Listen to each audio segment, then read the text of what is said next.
Coming up on NFL Week 1, and while you know the daily racing form for horse racing and all the great action and analysis and coverage of racing through the years with DRF also is now giving you an opportunity to make a little money and to check out different sports books. Eric, what I love about what daily racing form is doing, they know a lot of people are on that site playing the races, looking. So they've given you a section now, a sports betting section that will give you reviews on Sportsbook. You can actually claim up to, I think, $5,000 in different offers. So nice to see you again, Eric, my buddy from ETOF 21 Sports. And it's always nice when you can start the season and start some of your bets with a little free money in the kitty, right?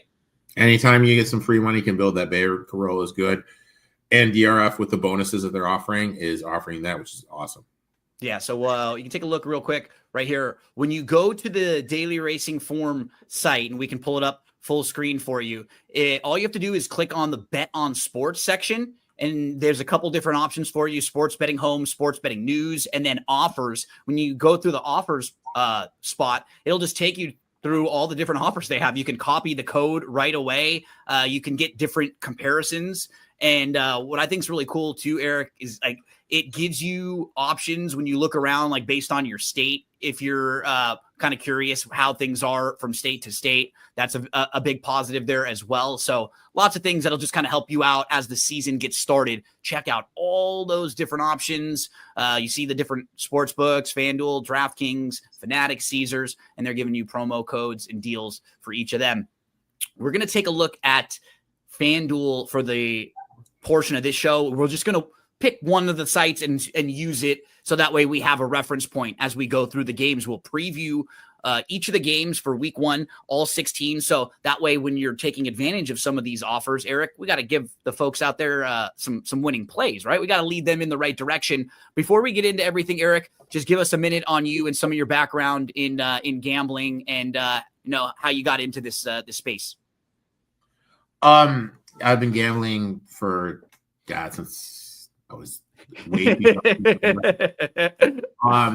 young. Just kind of met somebody, kind of took me under his wing, kind of taught me some stuff. I was kind of faceless on Twitter, posting bets and everything. And then you and I kind of connected, and then I started coming on your podcast, and then we worked together on a different website.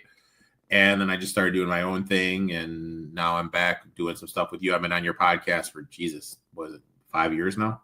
Yeah, we've talked, I think, every single football game over the last 5 years we've previewed on my podcast, different platforms. So we'll do our best, try to lead you in the right direction. One thing I can tell you for the both of us in just playing, we're going to be looking for value. You're probably not going to be hearing a lot of times where we're laying heavy favorites and we're laying big numbers in situations. We're generally the types that are playing the dogs or looking for some way, shape, or form we can find the value. So we'll dive on in over at FanDuel and take a look at NFL Week 1. We've got games on a couple different days this week, Eric, starting out on Thursday night. It's a fun way to start, as the Cowboys will kick things off, and the Cowboys are coming off of a very buzzy week where they traded probably the best player on their team, Micah Parsons. But when you're talking about betting lines, Eric, one lone defensive player doesn't necessarily move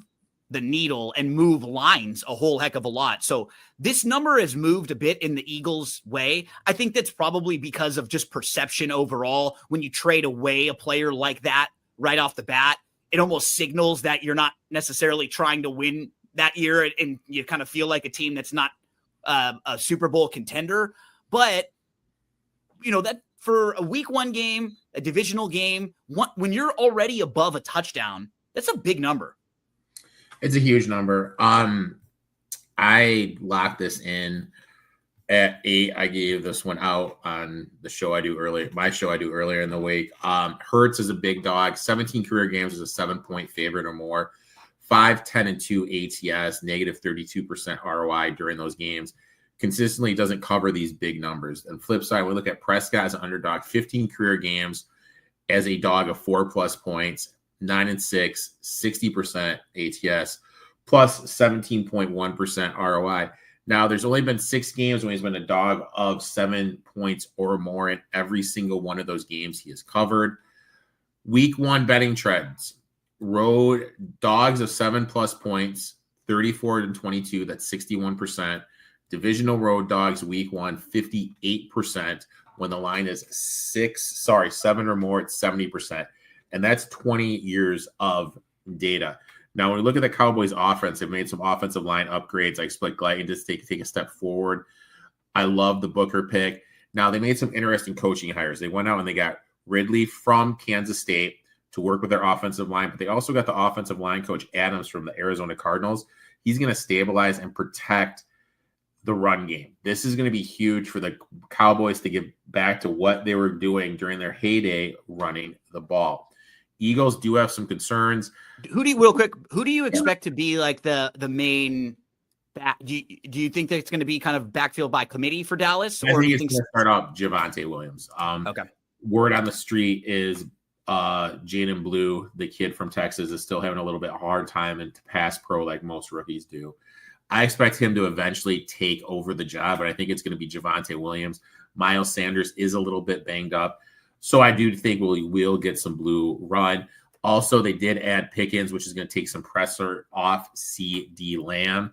Now, when we look at the Eagles, possible hangover, carryover, now they have some O-line injuries, and their lack of depth really concerns me.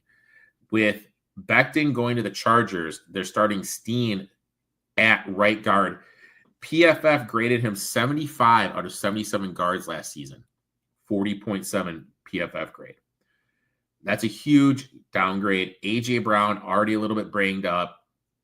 Defensive losses, they lost Milton Williams, Josh Sweat, Darius Slay, C.J. Gardner-Johnson. I love Vic Fangio, but those are key contributors on the defense that they are losing. Cowboys defense, Eberflus is going to bring in they're going to be a better defensive unit with Eberflus there. Now, look, I know Parsons is Parsons, but you did get Clark back, and Clark is immediately going to fix what the Cowboys' biggest issue was last year, and that was stopping the run.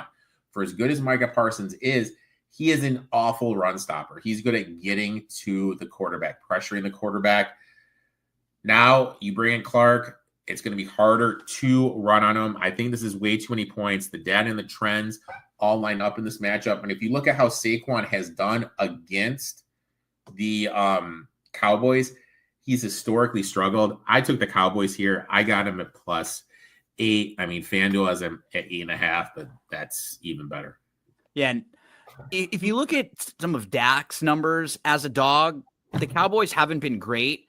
I do think what's nice about this particular number and in this particular spot still seems like a team that's going to be able to score points. Offensively, I think they're going to be able to move the ball. You talked about why you have some positive feelings about their running game too. So if they're able to move the ball on the offensive side, even if they're a team that's not a great team, but they can score, they're not going to be completely inept on defense too. I definitely couldn't lay this with Philly. The only play for me in here would be a +8.5 on the Dallas side. Week 1 in a divisional game. Philly may not be firing on all cylinders yet. Takes a few weeks sometimes to get everything rolling. Yeah, I mean, this could be a game that Philly's dominating and Dallas gets a late garbage time score to backdoor and to cover for you. So do the backdoor cover. And that offensive line for the Eagles really does worry me. Not having Becton there, it was so dominant last year.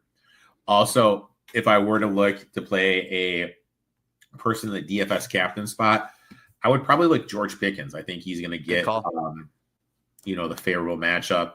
Schottenheimer. They're going to focus on Lamb, right? You're going to try to take away Lamb, and he gets the one-on-ones.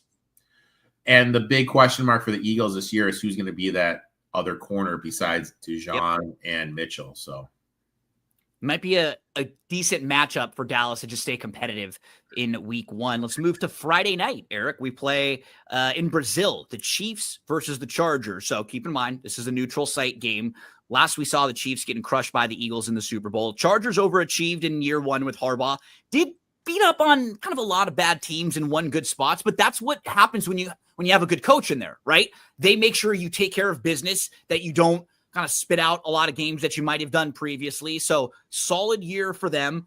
One of my questions with the Chargers, offensive line, they got to shift things around a little bit after the injury to Slater. So that could be something to monitor because they want to try to pound the run. That's the role that Harbaugh likes to play.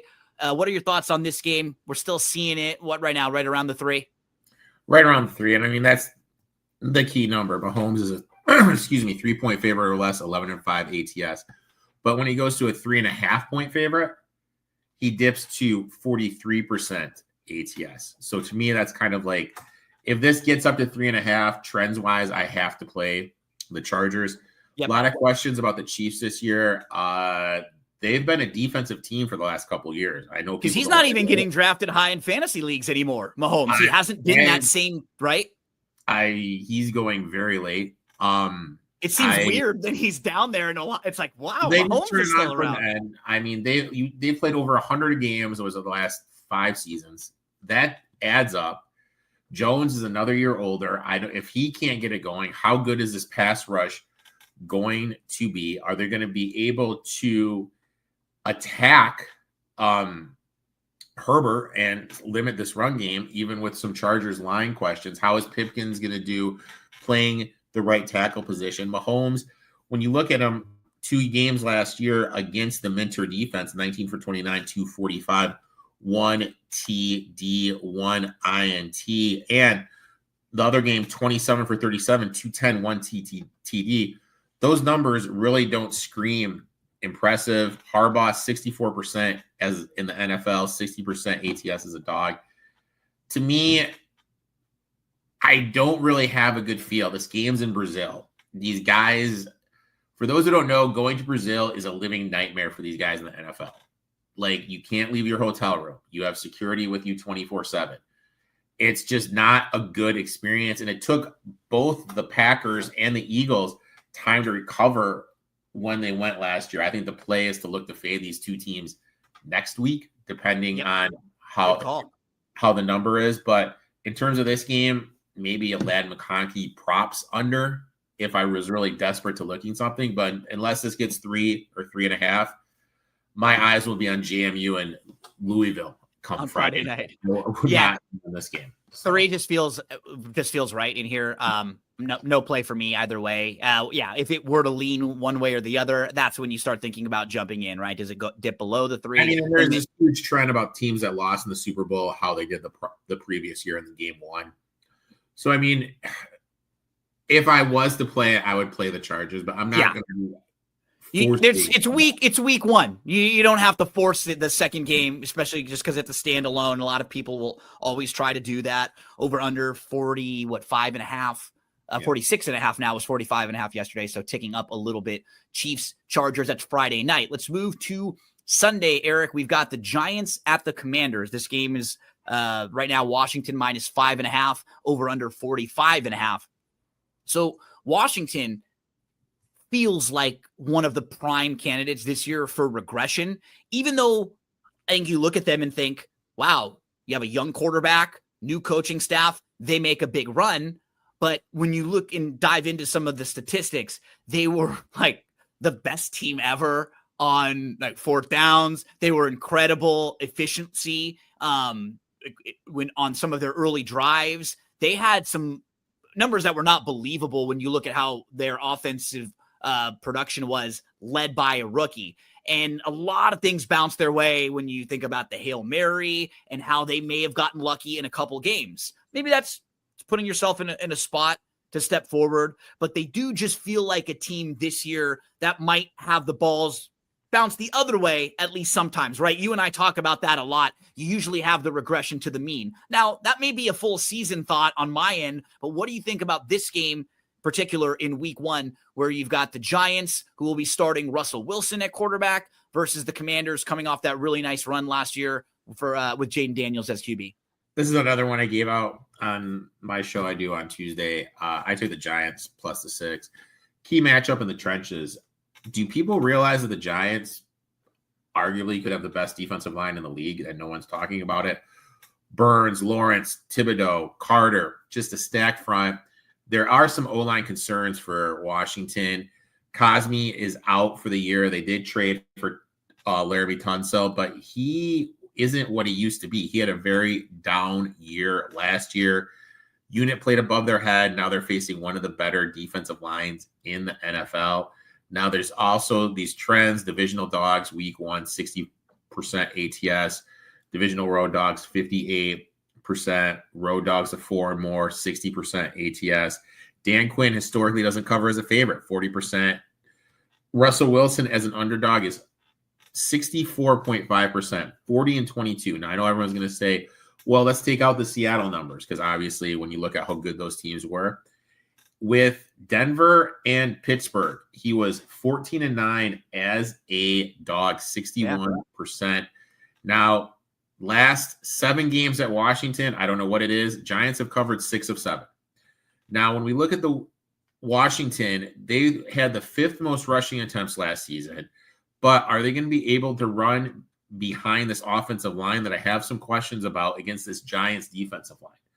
Terry McLaurin is great, but he's 31 years old. Holding out, what shape is he going to be in after ending that holdout?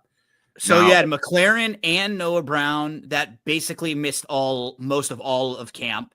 Then the starting left guard missed 3 weeks, and they had another guard recovering from an ACL. So between what you're talking about with them missing some time, holding out, a little bit older, I don't know if they're going to be gelling right away either, coming right into week 1.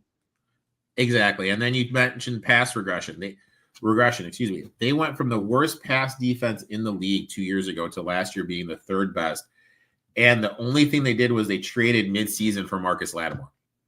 Now, is that coaching, or is that just we had some stuff go our way? I think we had some stuff go our way. They probably come back to the middle, more like it, right? Yep. And the defense last year allowed 5 yards per carry. They really didn't improve that defensive line. And their 4th down, they converted 20 of 23 last year. Massive overperformance, due for some regression. Now, look, we can shit on Russell. Oh, sorry. I shouldn't have sworn. We can dog my fault. We can dog Russell as much as we want. But he is a huge step up over Daniel Jones. Giants offensive line should be improved, giving more stability. Also, DC Shane Bonin ran man coverage at the 11th highest rate last year. Jaden Daniels struggled against man coverage. So that's a really good matchup. We got elite defensive line, some questions on the offensive line. Commanders are primed for regression in the run game defense, 4th down efficiency. We got the trends, and we got the fact Daniels really struggles against man coverage, and if Scary Carry isn't 100%, I just think it's a great matchup. I think 6 is way too many points, so I did bet the Giants here +6. Starting to move in that direction too, is like 6.5, 6, as you pointed out, maybe earlier in the week. Now we're at 5.5. So if you're playing the Giants, you probably want to jump on it now. Maybe even moving in the other direction. I don't think it'll get much lower than that, but you don't want to get the wrong side, get the best number that you possibly can. Let's move along, Eric, to the Panthers at the Jags. So last year, Bryce Young kind of given up on for the Panthers. And then down the stretch, he comes back. He plays much better. He goes 7-2 ATS. Will he be able to pick up from that point? The Jags are a 3.5-point favorite in this game against Carolina, and the over-under is 46.5. You have Liam Cohen coming in, hoping to help Trevor Lawrence become the best version of himself. So you have these 2 quarterbacks who are at one point highly regarded, supposed to be future franchise quarterbacks. And coming into this year, sort of funny, you probably feel kind of positive about the way Bryce Young ended the season last year. Final 3 weeks, 10 touchdowns, 0 turnovers, 3rd best QBR of any quarterback from week 16 to 18. Trevor Lawrence has really struggled. What's sort of your overview of this game? Do you think that Cohen's going to be able to help this Jags offense get the best out of themselves? This game I have so many questions about. I am in the Circa Survivor. Me and my buddy do it every year. And actually the Jags are one of the teams we have dwindled down to. We're still going to we're going to talk and make our decision later tonight, but we don't know what we're going to get from them. And that's really worrisome. Like, is Cohen going to be able to manage the room? There's been a laundry list of these quote unquote gurus that have been coaches, been coordinators then they had a hard time managing the room. Is Cohen going to be able to do that? And another thing is, what's this Travis Hunter split going to look like? Travis Hunter, is he going to, if he plays defense, you're able to have a lockdown corner on one side, and Tyson Campbell, who I'll be attacking in props after I see how this kind of plays out, is going to be on the other line doing zone coverage. But if you play Hunter mainly on the offensive side, then you're taking him away from the defensive side. I need to know kind of what those splits are like. Plus, Travis Kelce said in an interview, if a team is smart, they're just going to have whoever Hunter's against just run go routes to just get him exhausted so he can't play both sides of the ball. Tire him out. Now, the Panthers were notoriously awful last year against the run. Yep. Really wanted to target a running back here, but son of a gun, which one is it going to be? Is it going to be Etienne? Is it going to be Tank Bigsby? Is it going to be one of the rookie that they drafted? I mean, Etienne, his rushing prop is at 40.5. That's the one that kind of stood out to me because he is listed as one on the depth chart. I think he is going to get the first quote unquote crack at taking the job. But do you really trust him after the awful performance last year when he got into it with Doug Peterson and he never could get back on the field? Jags defense, hard for me to trust laying a number over 3. With the questions in the secondary with Hunter and the pass rush being elite talent but never quite able to get home, this game was a pass for me. The way I might attack this game, Eric, I'm looking at both of these teams. Run defense is a concern for, I think, both of them. I mean, the Jags only forced 9 turnovers last year, too, fewest by a team in the 17-game era. It only had 6 interceptions overall defensively. They were last in pass defense, allowing 257 yards per game. They added 3 new starters in the secondary and a new defensive coordinator. But based on DVOA, a metric you and I like to use a lot, these two were bottom 5 defenses in 2024. For the Panthers, there could be as many as 6 new starters on defense, and they were last in run defense, quarterback pressure, total yards allowed, total points allowed. They got Derek Brown. That will help. A couple free agent additions, but they don't have a lot of depth. Might take a little while for them to get things figured out. I actually played this game, and I was looking to attack the over in this one. The over-under is 46.5. I actually like that number. I think it's solid, and there's still a little wiggle room on it. So I played the over in this game, Eric. I think 2 defenses that aren't good, 2 offenses that are hoping to be a lot better. Carolina was able to move the ball, and they look competent offensively last year towards the end of the year, and we're hoping that Jacksonville can be at least better on the offensive side. I'm going to attack the over-under in here, over-under of 46.5. Anything else you want to hit on this game? No, I just can't get a feel for it. Like, I know when I'm my DFS lineups, I'm probably going to have a DFS lineup with Travis Etienne in it just because you kind of have to with how bad the Carolina was against the run, but nothing really pre-flop for me. Let's move to the Steelers at the Jets. Pittsburgh is a 2.5-point favorite in this game. So right away, Eric, we get the Aaron Rodgers back to playing against the Jets team that he really did not have a great tenure with the New York Jets. So basically these quarterbacks kind of flipped, right? Where they were. We got the starting quarterback that was for the Pittsburgh Steelers last year to start the season. Will be starting for the Jets. So you got Fields there. Man, I'm really curious how the Mike Tomlin Aaron Rodgers relationship will go, because Tomlin is one of those guys that wants to do things his way, and Aaron Rodgers is definitely one of those types of guys that wants to do things his way. Really curious how this works out. So new head coach for the Jets, Glenn, who you knew very well being a Lions fan. And he was someone who will be a defensive oriented coach. Do you get a feel for this game? Any strong opinion one way or the other? There's certain guys I'm very bullish on this year in fantasy football, and I think they're lined up to have a huge season. And one of them is in this game. Okay. And it's Garrett Wilson. His receiving prop is only at 55.5 yards. Now, hypothetically, let's say you're an NFL quarterback. This is probably your last chance to be a starter in the league, lock up a contract. Are you going to lean on the guy you went to college with who had over 1,000 yards receiving with you in college? I think you would. And that's the relationship right there. Garrett Wilson had huge season he averaged over 90 yards a game last time these guys played at Ohio State for a full season. The right receiving prop is only 55.5 yards. When we look at him last year, he averaged 66.5 yards per game. He cleared it in nine games last season. He went over 1,000 yards receiving with oh my God, who is the guy? The guy from BYU, Wilson, the quarterback. Yeah, Zach Wilson. Now, I think with Fields, I think it's going to be a better look. When you look at the mechanics, the deep stacks, Fields is actually better than Rodgers. He's a first-read quarterback. He struggles kind of intermediate. Right? Fields. He's fine with the deeper stuff. He was more of like the shorter stuff. So he still should be able to connect pretty well. Yeah. And last time they played 5 for 61.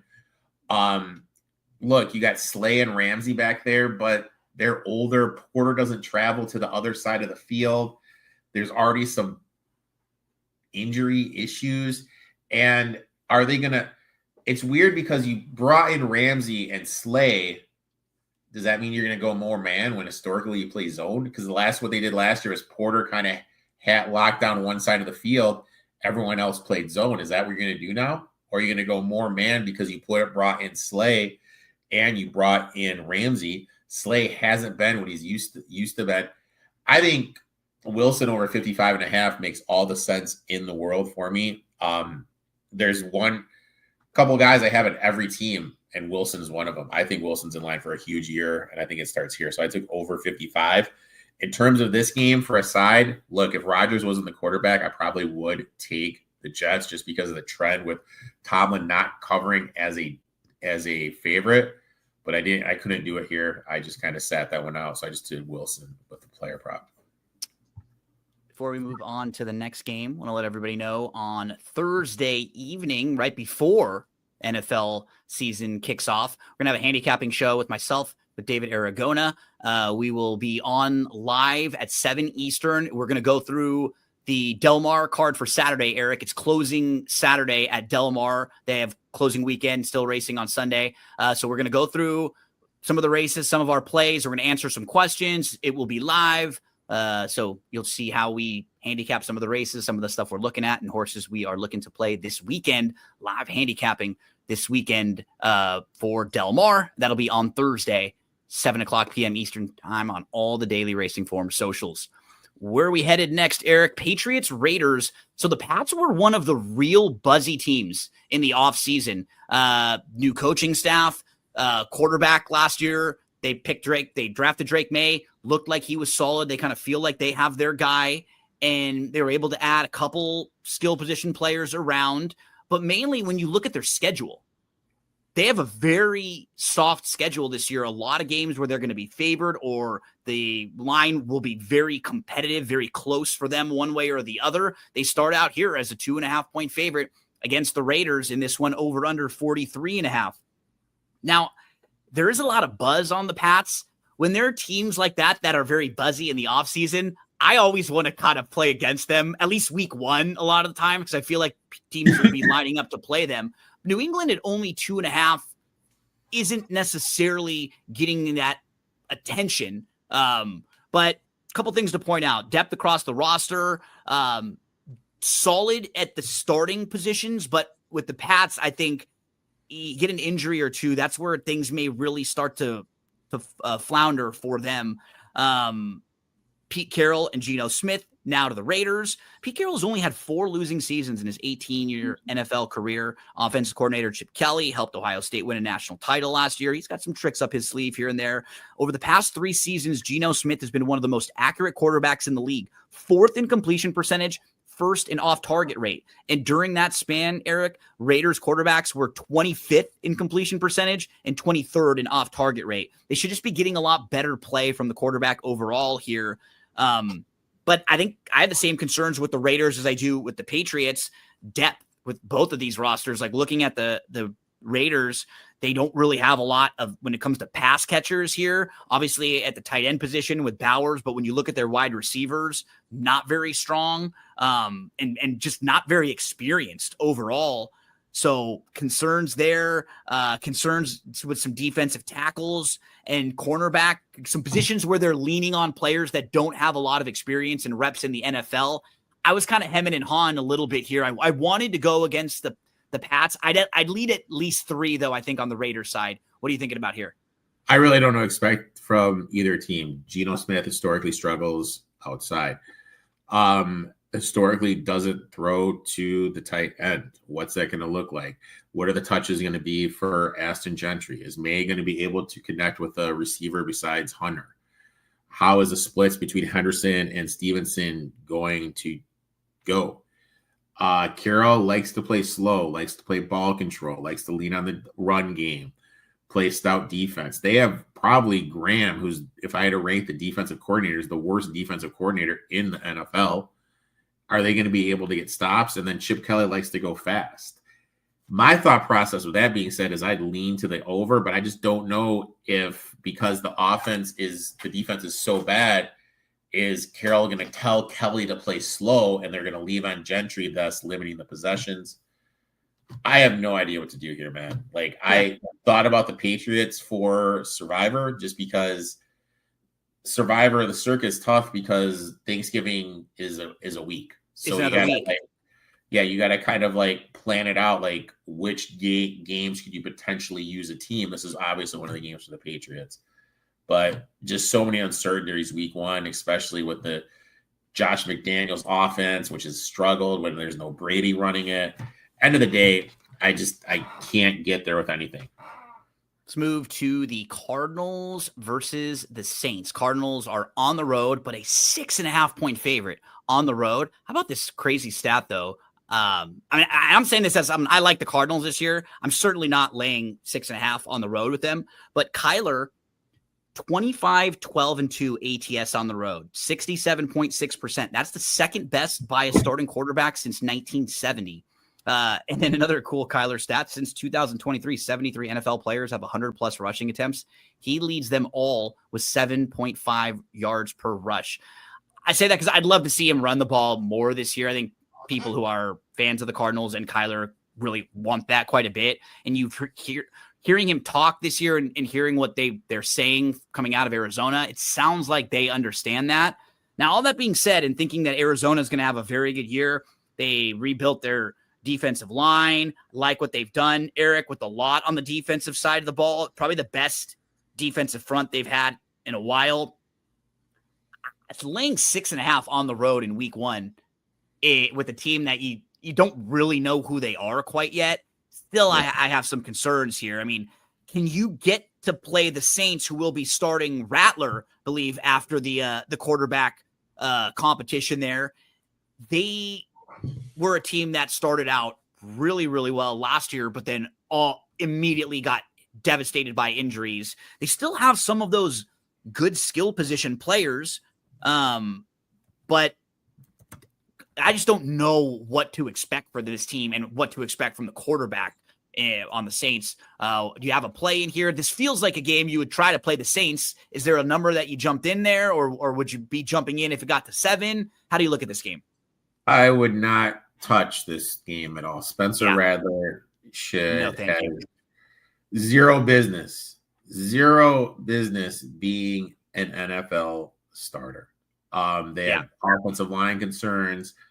Kellen Moore, Alvin Kamara is known for catching balls out of the backfield. What does Kellen Moore not like to do? Throw to the running back. They already have injuries at the wide receiver position. I'm worried about. I love Chris Olave, a smooth run router, but he's got that injury of concussions. What are we going to see from that? For me, the market's not up yet. Trey McBride only had 1 receiving touchdown. I think they're going to go out of their way to kind of get him going at the beginning of the year, if that makes sense. Yep. So if I get a decent number for a Trey McBride anytime touchdown, I would look there. It got to the point last year, they're running him in the Wildcat just to try to get him a touchdown just because he was such a big part of their team. And he just wasn't getting any love. I think they're going to look to establish him as a red zone threat. I would look that way in terms of side. Again, something I just don't have a read and didn't do anything. Yeah, this game was a real stay away for me. And I think a lot of people might play this game as a survivor. I would not, personally. I just stay away. This is a weird game. Bengals. Survivor's tough this week. Like I know. I don't mean to like differ. Like I really have no idea like which way to look. Do you look at because one of these two games that one Arizona or the Bengals coming up, who would be our next one? They're teams that are going to be the team that looks at. Yeah, except more than a touchdown favorite at home playing against the rookie quarterback. That one makes sense. This Bengals one, we got to remember as we move to the Bengals at the Browns. I know it's fun to laugh at the Browns. Not sure what to expect from an aging Flacco, but he did play well for the Browns previously. But remember, the last few years in particular, this Bengals team has not gotten off to good starts with Joe Burrow in weeks 1 and 2. They are 1-9 straight up, 3-7 against the spread.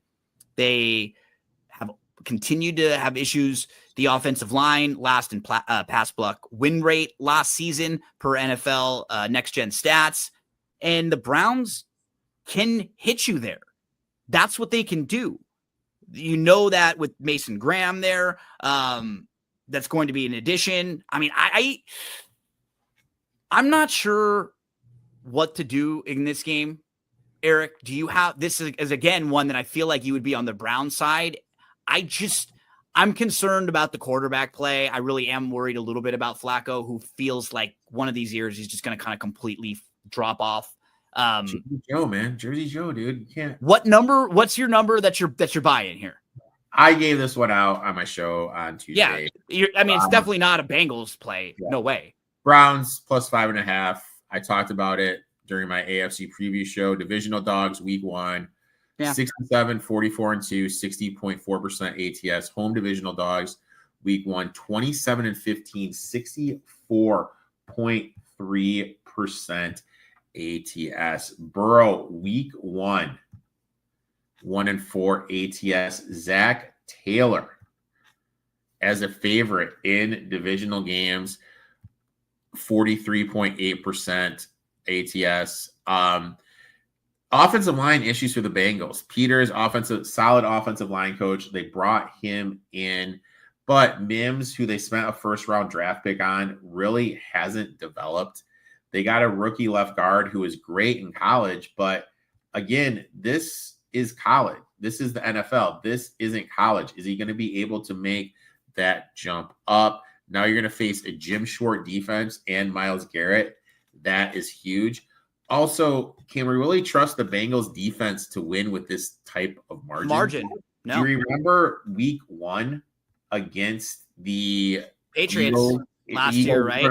No, in preseason this year against the Eagles, it was brutal. They couldn't stop anything. And the Eagles had their number 2s running. They started their number 1s, and their number 2s were moving the ball, which was absolutely absurd. Also, Lou Almirola excels in coverage design, but he's gone. Al Golden is there. He doesn't have that same ability. And you're playing a veteran quarterback in Joe Flacco. I think Flacco is going to be able to move the ball.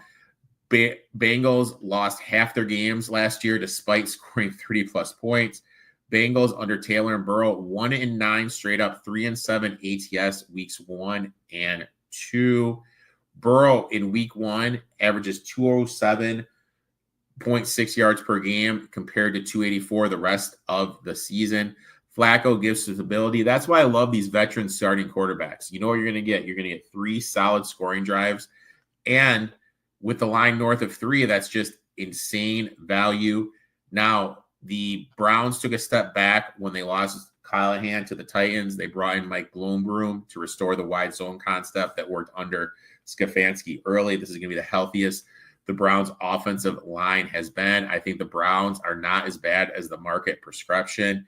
Bengals historically slow start, defense downgrade, offense unproven, divisional home dog and weak run with a coaching and health advantages. Plus, when we look at divisional dogs, week 1 overall, 47-64-2. That's only 42%. But over the last 20 years, that is an ROI of 13.2%. Absolutely love that. Now, when you look at home dogs in week 1 that are divisional, last 20 years, 20-20-2, 50%, but a 24% ROI. I feel you have to put a little sprinkle on the money line. As crazy as it sounds. Just with the trend that they've shown you that the Bengals have just struggled getting out of the gate here. And the perception of the Browns right now is just low. Like, this is a team that does not have good vibes. And these are the types of teams you want to play early in the season when nobody wants to play them, kind of go the other way. Let's go to the Colts against the Dolphins. Oh, how about this one? The Browns have not had a Pro Bowl quarterback since Derek Anderson, 2007, longest active drought in the NFL. So can they just get some base level play here from Flacco, who was very good with them a couple years ago, leading them to the playoffs? Dolphins at the Colts. Colts are a slight favorite in this game. Daniel Jones is the starter.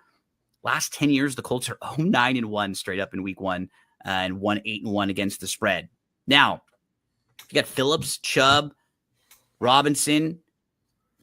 We're going to have a pretty good Dolphins pass rush. So I think overall, they might try to lean on their defensive front a little bit this year. And the key for Miami is always Tua. 25-17 when Tua plays, 3-8 with all other quarterbacks. What do you think? I mean, I think both of these teams have really strong defensive fronts, and that's probably one of the stronger units to look at, especially when you're having concerns about Tyreek Hill on the offensive side, and we know Tua has had some injury concerns. Do you have a play here one way or the other with Jones as the starter and Richardson, the backup, who hasn't really got a lot of an opportunity there with Indy? Interesting game here, man. Real interesting game for me. I kind of, at first glance, I like the Colts. Jones with the RPO, short passing game that Sykin likes. Now, look, I know Anthony Richardson, elite athletic ability. But when you sub yourself out of the game because you're tired, like you did last year, I think that was never, ever have seen before. No. That kind of speaks a lot. I know he's young, but that tells me right there, I really don't want him as my quarterback. Jones, for as much shit as everyone gives him, God, I got to stop swearing. I'm sorry, dude. RPOs, this is what he's good at. Intermediate passing, this is what he's good at. This is going to basically be the offense that he took the Giants to the playoffs with. We need to remember Tua struggled when Armstrong didn't play. Now, Armstrong is retired. How is Tua going to struggle against this Colts defense, which they hired Amarillo from the Bengals, who is going to mass coverages, not just run the stale cover 3 that Gus Bradley always ran. So this is a huge addition by subtraction. What's going on with Achane? He's coming back from this injury. What is he going to look like? What is going on with Tyreek Hill, who always seems to be hurt? You mentioned the Dolphins defense, and I agree with you, Phillips and Chubb. But these are their first games back after serious leg injuries last year. And we saw how much they struggled defensively when those guys were not out there. If I had to take this game right now, I'd want to take the Colts. But there's just too much uncertainty on both sides of the ball. Like, what are we going to see? How is this defense going to look? Was it Amarillo, or was it all that great staff that the Bengals had? What also, the Colts lost 2/3 of their offensive line. I think it's going to be addition from subtraction, but is it though? Still going to be right away. Maybe down the line, right? They'll be better this year, but week 1, still moving pieces. Anytime you have multiple new pieces on the offensive line, it's not easy to just go right out there and be fluid. No, not at all. Erik, we continue rolling along. Where do we head next? Tampa at Atlanta. Tampa, a slight favorite here in this game, -1.5, over under 47.5, playing against the Falcons. Baker was right at the top of the list for Tampa success last year. Second in passing touchdowns, third in passing yards, completion percentage, only quarterback to rank in the top 3 in all of those. The receiving core, though, a couple big hits, right? Godwin, McMillan will be out for a couple months, probably Godwin to October, maybe November for McMillan. For the Falcons, one thing you want to mention, Bijan Robinson, third in the league in rushing yards, tied for the third most rushing touchdowns. They have a really nice number 2 with Algier. So that's one thing they want to do is lean on the run there. And one of the better offensive lines, 4th in percentage of rush yards over expected last year. And when you're talking about teams that have like new offensive line and a lot of different pieces, Falcons do have a good amount of experience, kind of continuity with that offensive line. What do you do here? Any strong play, Bucks, Falcons? Well, I mean, I've spoke about these trends nauseum. Divisional dogs, week 1, 60% ATS. Home, 64% ATS. I think the big thing here is there's no Kirsten Wirfs for the Bucks. What is that going to do to the offensive line? A little bit worried about that with Mayfield's lack of mobility. Also, how is Mayfield going to look with no Cone calling plays? Mayfield had his best season ever. By far. But not by an insane amount with no, and now the guy that did everything isn't there. How is that going to look, dude? That is my big worry point there. Godwin banged up.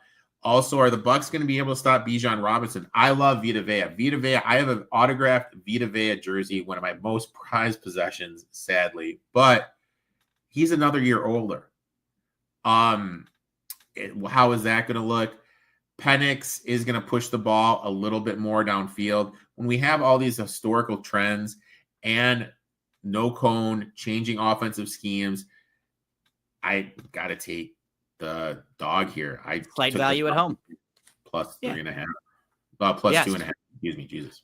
Yeah, I mean, this is a game where you'd play a little money line as well. Number is moving more towards the Falcons here as we move towards the Titans and the Broncos. Denver is one of the real buzzy offseason teams, Erik. They're a team that a lot of people are expecting to take the next step. Bo Nix was a solid rookie last year. I've seen a lot of people picking them to win their division.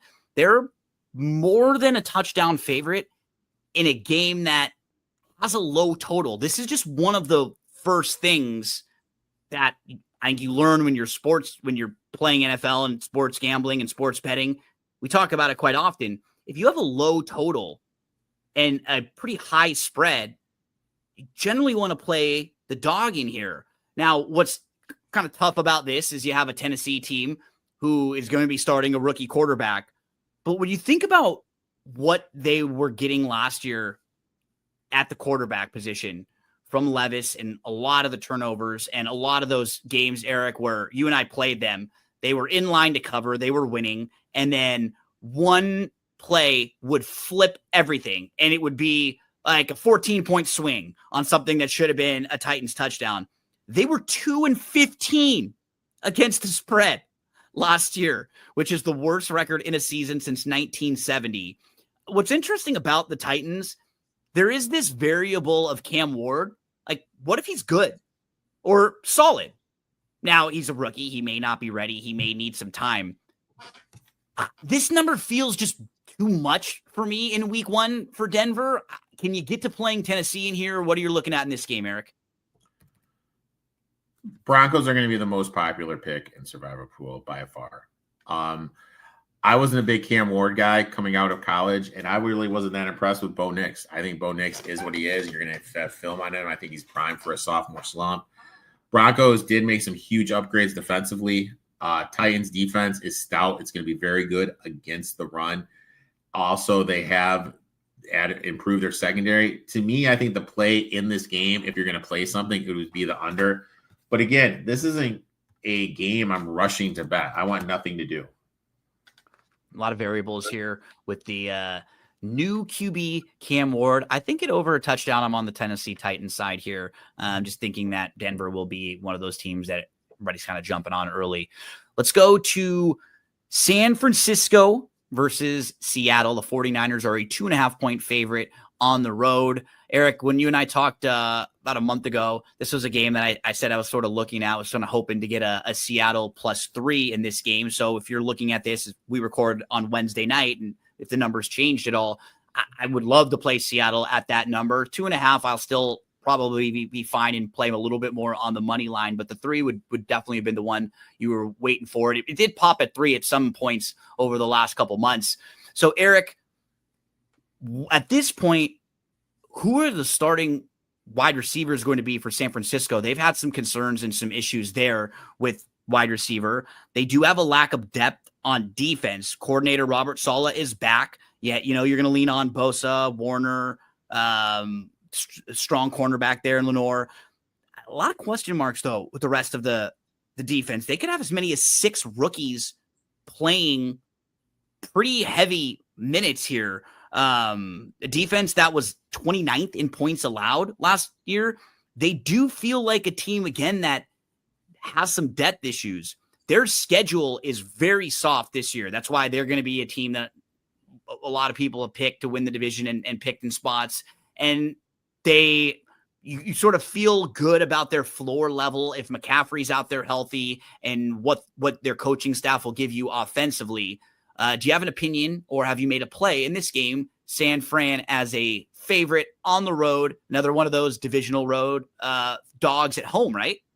Yeah, divisional road dogs, and let's not outthink the room here. I think it's going to be huge for Seattle. I absolutely love what they did the offseason. Again, let me repeat the trends. Divisional dogs, 60% ATS, home 64%. You kind of mentioned the nail in the head. Ricky Pearsall, Juwan Jennings, Ayuk is out. I mean, Kittle's going to be their number 1 pass option, which is kind of alarming. We don't know what we're going to get from CMC. They have some questions on the offensive line. This new rushing attack, Seattle, is legit. I think they're going to have success running the ball. Mike McDaniel's year 2 defense ranked 5th in EPA per play from week 9 onward. With the additions of Lawrence, they brought in Amore, a rookie, Brian Murphy, second year. That's just going to booster this defense that forced 3 and outs on 38.7% of the possessions, second most in the NFL. Seattle's and they had 13 of the 16 defenders who played at least 300 snaps last year still with the team. Same scheme now. All these guys coming back. They were young last year, and you could see them getting better towards the end of the season defensively. I interrupted you, but as you were talking defense, I wanted to piggyback your point a little bit. Keep going. Seattle's front 7 could exploit Purdy's 11.5 low road passer rating. 49ers, they have a revamped secondary. How's that going to look against JSN and Cooper? I know I'm not the biggest Sam Darnold guy, but look, dude, I got to do it, man. I got to take the points here just with the trend. And I kind of think it's just kind of a great spot home. Another thing I did is Kenneth Walker's rushing prop is only 57.5 yards for this game. He averaged 52.9 rushing yards per game last season, going over this number only 4 of 11 games. In limited action, he still led Seattle in carries. He missed 7 games, and he still led them in carries. He is effective. His efficiency dipped last year to 3.4 yards per carry in Ryan Gapp's power gap system. But historically, Walker's been much stronger in zone runs, posting a 4.9 yards per carry on outside zone carries over his career per PFF. Now, I know that some people believe Zach Charbonnet could eat in this role, but on zone runs, which they're going to run, Walker averaged a full yard more per carry than Charbonnet, showing he's just simply more effective in the scheme. Enter Clip Kubiak. His Shanahan-style offensive emphasized outside zone concepts, under center looks. with steady commitment to the run. In 2024, the Saints under Kubiak ran outside zone 45% of the time, second in attempts, and ranked in the top 10 in rushing attempts per game. I expect a balanced Seattle attack here. Plus, for everyone just says 49ers and they just say good defense. This team was 22nd in DVOA, allowing 4.6 yards per carry and 128.7 yards to running backs. And they already have some injuries up front. So I'm just not going to outthink the room. Just give it to me, man. We're doing it. We're both doing it. Seattle, Sammy Darnold, look for the best number you could get. Sprinkle some on the money line as well. Before we move on to the last few games, want to let all of you know about a new daily racing form product. It's called DRF Newbie. And for a lot of you who are watching this, listening to this, you're sports betting fans, you're playing football coming up. Maybe you don't play the horse races all that often. This is actually something that you'll love. You can check it out on the mobile, newbie.drf.com. And instead of the past performances where there's all the numbers and a bunch of different things, these are really simplified, Eric. What's cool, it tells you, the date, you select a track, you pick the race, and then it gives you a couple graphs, a couple charts. It gives you different ways you can compare the horses in there based on their speed rating, their early pace, their late pace, the jockey rating, the trainer rating. So for folks who may not be the most hardcore horse racing fans or bettors yet, this is something that will help you quite a bit when you're playing the races. For a lot of you sitting back on Sundays playing football, you got to have some action in a few races as well. Check out DRF Newbie Horse Racing Simplified. That's at newbie.drf.com. Make sure you use the mobile there so you can get all the features when doing so. A couple more games for us to finish up with, Eric, and your Detroit Lions are a 2.5-point dog on the road playing the Green Bay Packers, who just traded for Micah Parsons. So they've got a lot of buzz, and that helped fortify them overall and strengthen their defensive front a little bit. But let's talk about week one.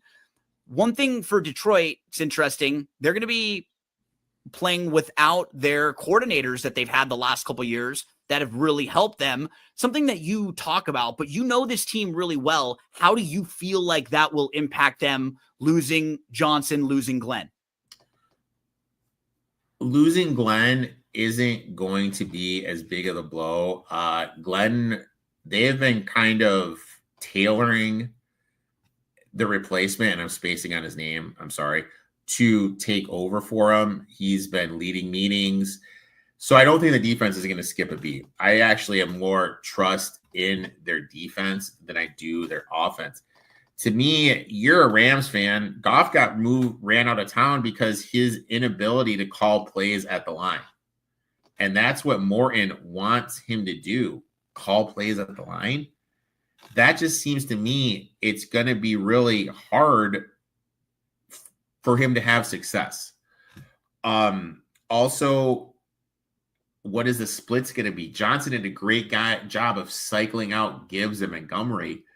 Morton's been, I'm going to ride the hot hand. I want to have a feature back. Is Gibbs just going to outplace Montgomery? Because Montgomery was effective when he was in there. What is he going to be creative enough to get Jamison Williams the ball?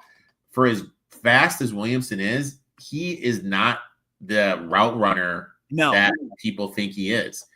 Now, the Johnson offense, middle of the field, Laporta, St. Brown, how is that going to look? Because he says he's going to run the same stuff, but you know it. People don't run the same stuff. They're going to run what they want to run.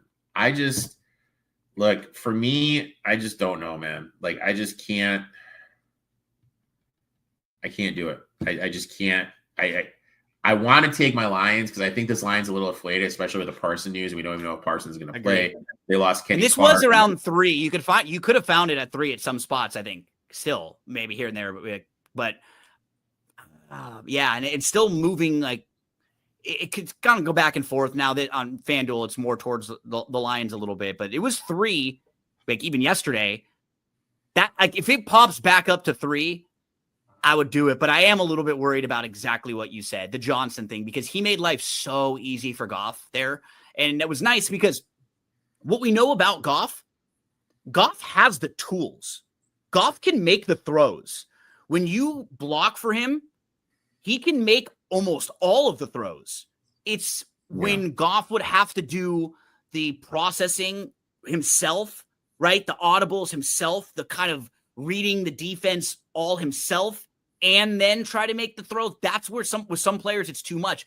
I kind of reminds me of like third baseman sometimes, right? There are players in baseball who are there to react versus you start thinking a little bit too much. And, your third baseman a lot of times probably wouldn't be your shortstop, especially when you're younger and growing up that way. So, yeah, I'm leaning more towards the Lions for sure here, especially I'm trying to fade a lot of these teams early that have been the buzzy off-season teams. That doesn't mean I don't think the Packers could win the Super Bowl or the Packers could make a deep run. It's just that early in the season, these teams are going to be a little overinflated. And the last thing we remember was the Lions being disappointing last year after that great run, and then you lose your coordinator. So it just feels like a spot where a lot of people aren't going to want to play the Lions, and that's when I like looking to play particular teams and spots. The Packers also lost Alexander. What is that going to look like? Defensively, there are some questions there. Love, like what they're doing with their running scheme. I really don't understand that. I just can't get there though, man. To me, this is one of those ones. I'm just going to sit back. I will watch it, and I'll complain during the game. So yeah, that sounds good. We'll be following you at eTop21 Sports and at eTop21 all over the place. Eric, we go Rams versus the Texans. So Rams are a 3-point favorite here. Stafford got back to practicing. There were a lot of concerns about his back throughout the offseason. Now, for the Rams, I worry about his back in when you're looking at big picture stuff. I wouldn't want to play a future necessarily on the Rams or like a win total, but they are the type of team, Eric, when they're healthy and on the field, they've been pretty good the last couple of years when they've had Stafford and Nakua and Kyron Williams and some of their real key weapons. They added Devontae Adams this year. McVay's done a great job with this team. And then their defensive front is young, and that was the team that sacked Sam Darnold 9 times in the playoffs. And defensive rookie of the year, Jared Verse, led all rookies in pressure. And he's talking about how he's ready to take the next step and go forward. And Puka, I think, is going to have a monster year, especially if Stafford can stay healthy. Adams out there is just going to help open things up for him a little bit. And for the Texans, their strength, edge rushers, Hunter, Will Anderson Jr., they had 23 sacks combined last year. So that's what they'll try to do. And the Rams' offensive line did have some question marks. They were really inconsistent. They'd have good games and then games where they were just abysmal. Most of the starters on the Texans' offensive line have struggled through their career. So I think that might be a spot where the Rams can really hit Houston. Rams' defensive front against the Houston offensive front. How do you see this game playing out? Rams offensive line worry point for me. I think both sides, right? Both of them. Yeah, Texans offensive line. Stroud, or what Stroud are we going to see? I mean, that's a big thing for me. Are we going to see year 1 or year 2 Stroud? What's going on in the running game? I saw someone post on Twitter, interesting bet, Nick Chubb to have the most rushing touchdowns. There's a clear path because we have no idea what the heck is going on with Joe Mixon. Christian Kirk got banged up in practice today. He's got a hamstring issue. Is he going to be able to go? There's just a lot of issues kind of on both sides of the ball. You mentioned Stafford's health. How is the offense going to look adding Devontae Adams? No Cooper Kupp there. Nakua, is he going to just play the inside now? Is he going to play outside? You know what I mean? To me, this is one of those games where I'm going to learn more from watching the film as I will pre-flop. The one thing, though, that we do know is McVay the last 2 years is 4-10 before the bye. This team historically starts to flow. Starters, right? So if I were going to bet this game, it would definitely be toward the Rams. And the fantasy football league I'm in with you, I got Kyron Williams, so I'll have some sort of vested interest in this bad boy. But, I'm not going to do anything pre-flop at all in this game. Sunday Night Football. Ravens are a slight favorite at Buffalo. It's 1.5 or so. Over under in this game, 50 8.5. Lamar versus Allen. The Bills spent money on their defensive line, draft, free agency, young players. Can they contribute right away? Bringing in Bosa. Not exactly sure what to expect as much from their secondary. And then from the Ravens defense as well, I do have some questions on the defensive side. Both of these teams are going to be led by their MVP quarterbacks, guys who, I mean, from an athleticism standpoint and a talent standpoint, these guys can make plays that literally nobody else in the league can make with their feet, with their legs. Lamar has continued to improve through the air. It's a good Sunday night football game to open things up. Do you have an opinion one way or the other on these teams in this game and like either of these teams on the full season? I mean, I feel like this is a popcorn game. Whoever loses it, their odds are going to improve. And you play that way, right? You can play especially if it's close. To me, that is kind of the thing.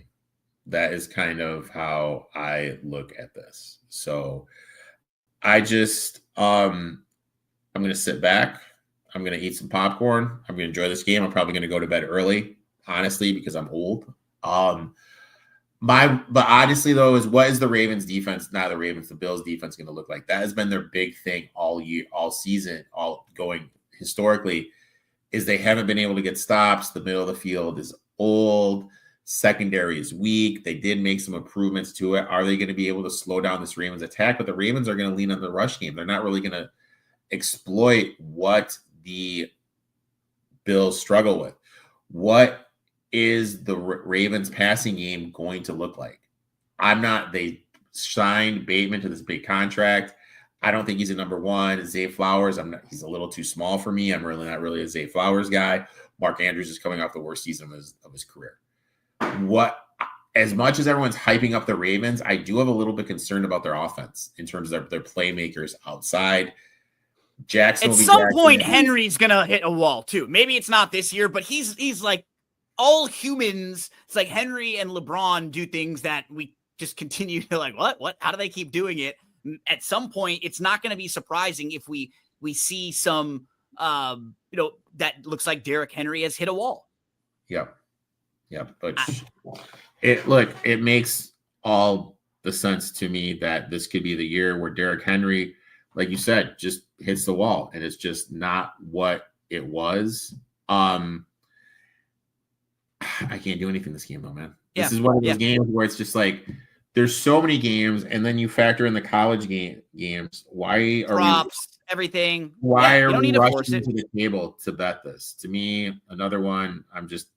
I'm out. I'm just watching, and I'm just going from there. We move to Monday Night Football. Caleb Williams and new head coach Ben Johnson will be hosting the Minnesota Vikings and JJ McCarthy at quarterback. So a lot of the buzz coming out of Chicago early in camp wasn't good. Then we, like anything early on, new coach, new quarterback, I think it's improved over the last few weeks, just the general vibe for them. The Vikings last year were a team that won 14 games with Sam Darnold. Things went so well for them throughout a lot of the year. Is McCarthy going to be able to give them that same sort of consistency that a guy like Sam Darnold did? I really don't know what to expect. What were you high on McCarthy initially coming out? No. What do you think about him and like this particular spot? Soldier Field has been a solid spot for Bears as underdog. They're 8-3 ATS their last 11 games, including covering 4 of their 5 divisional games since 2023. Week 1 home underdogs overall 50. I've already said all these trends. Excuse me. Yep. Vikings, despite their talent, struggled on the road last season. 6-5 ATS. Faced some travel, not really some travel, but look, primetime spot. A lot of hype. First week 1, new coaches, 12-8 ATS is underdog 60%. Now, for what it's worth, McCarthy's a rookie. He sat out last season. Rookie quarterbacks week 1, 17-31-1. Straight up, 19-29-1 ATS. away from home, 12-22. McCarthy, limited preseason. He really didn't play at all this preseason. I am worried about him. I've never been a McCarthy guy, honestly. I thought he was just very much like kind of a manager who could make some plays here on a really nice team in Michigan that set him up. I did not think he was going to be an NFL franchise quarterback. And then all of a sudden, I'm sure he's a good leader and intangibles and those kinds of things. I'm not sure his talent was going to translate. And maybe I'm wrong, but I'm going to play the Bears too on the dog side here and get a little bit of value on the money line. It just feels like Ben Johnson should be able to get the best out of Caleb. And he's set up pretty well this year. Their offensive line's going to be better. They've got playmakers around. They've got guys that can run the ball and catch the ball out of the backfield too, receivers and tight ends. They've got a lot of weapons. And historically speaking, when you look at how Johnson's Lions offense has done against the Vikes, Florida's defense, he has done phenomenal. You mentioned it, revamped offensive line, Jordan Addison suspended. The Vikings, I don't know. The Vikings are just due for regression. They're another team. Absolutely. Like there was 3 years ago, they had all the one score success. They struggled. Then they came back to life, right? And they were 14 wins and they were a wild card team. Bears are going to be able to run the ball. Something I really wanted to look into was I'm kind of interested in some Swift props. I think, again, there's certain guys I am just bullish on. Anytime a coach has a nickname for a player, I think that's kind of a tell, and he's calling Swift Swifty. I love that. I mean, okay. I just think Swift, his rushing prop is at 53.5. And we saw what he did. He had success when he rushed from in the Lions. Detroit. Yeah, I think 53.5. I think that makes all the sense in the world for me against the Vikings defense, which can be rushed up. Eric, as we finish up here, let everybody know, where can we follow you? Where can we find more football coverage from you? Because I know you talk about all the stuff on your podcast. You do a bunch of live streams, DFS stuff. Like, where's the best way to follow you on socials? And then that way we can keep track of everything you've got going on. Follow me on old ETOF21 Sports everywhere, YouTube, X, Instagram, TikTok. I'm all over the place. I do a lot of live stream stuff, doing some DFS stuff with our friend Kyle. So, excited about this season, excited about the NFL, and looking forward to Thursday night football. Eric, I'm going to give out like 3 or 4 of the games that I like, and then I want a couple from you to let people know, remind them again of some of your best plays for week 1. I'm going to go over 46.5 in the Jags-Panthers game. I just think both of those defenses, again, are going to be struggling, and I'm actually pretty high on both of those teams' offenses to start the season. Game that I'm circling was the Browns at home plus the 5.5, and also a little money line on that one. So that's absolutely on my radar. Titans plus the 7.5 at Denver. That one's on my radar. I'm looking and hoping for the +3 with the Lions. If that's something that's out there, I might jump in on that one. And then Monday Night Football, I'm playing the Bears at home on the money line. Eric, give us 3, 4, 5 year plays that you like this week.